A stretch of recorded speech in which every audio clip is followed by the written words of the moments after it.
પહેલા એક breaking news સામે આવી રહ્યા છે અમદાવાદના કાલુપુર વિસ્તારથી, જ્યાં કાલુપુર બ્રિજ પાસેની દુકાનો ધરાશાયી થવાની ઘટના સામે આવી છે।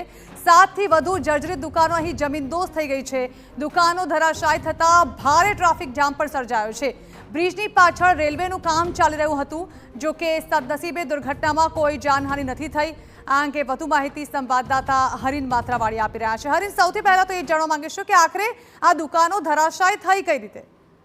બિલકુલ, જે રીતે જર્જરિત દુકાનો હતી, વર્ષો જૂની આ દુકાનો છે અને જે કાલુપુર બ્રિજની પાછળ જે કામ ચાલી રહ્યું છે એનું કદાચ તેને કારણે આ ધરાશાયી થઈ હોવાની શક્યતાઓ છે તે સેવાઈ રહી છે, પરંતુ હવે તેની તપાસ કરવામાં આવશે। અત્યારે જે રીતના સમાચાર મળે છે કે જે જર્જરિત દુકાનો જે વર્ષો જૂની હતી તેવી 7થી વધુ દુકાનો છે તે અત્યારે પડી છે અને તેને કારણે કાલુપુર બ્રિજ ઉપર ભારે ટ્રાફિક જામ સર્જાયો છે। સારંગપુર અને ઈદગાહ બ્રિજ છે તે પણ બંધ હોવાને કારણે તમામ જે ટ્રાફિક છે તે અહીંથી પસાર થતો હતો અને તમામ જે ટ્રાફિક થવાને કારણે અત્યારે ભારે ટ્રાફિક જામ છે તે પણ સર્જાયો છે। જો કે દુકાનો ધરાશાયી થઈ છે તેમાં કોઈ પણ જાતની જાનહાનિ થઈ નથી તેવા સમાચાર છે અત્યારે પ્રાપ્ત થઈ રહ્યા છે।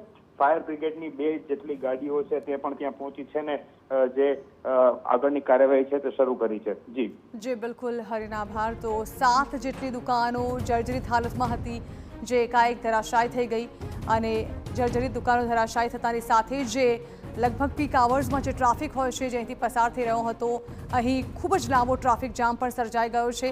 લોકો ટ્રાફિકમાં ફસાયેલા છે કારણ કે આ જર્જરિત દુકાનો ધરાશાયી થતાં તેનો કાટમાળ જે છે તે રસ્તા પર આવી ગયો છે, જેને કારણે આ રસ્તો બંધ થઈ ચૂક્યો છે। અહીંથી વાહનો નીકળવા ખૂબ જ મુશ્કેલીભર્યું સર્જાઈ રહ્યું છે, ત્યારે આ કાટમાળ દૂર કરીને ટ્રાફિક પૂર્વવત કરવાના પ્રયત્નો શરૂ કરી દેવામાં આવ્યા છે।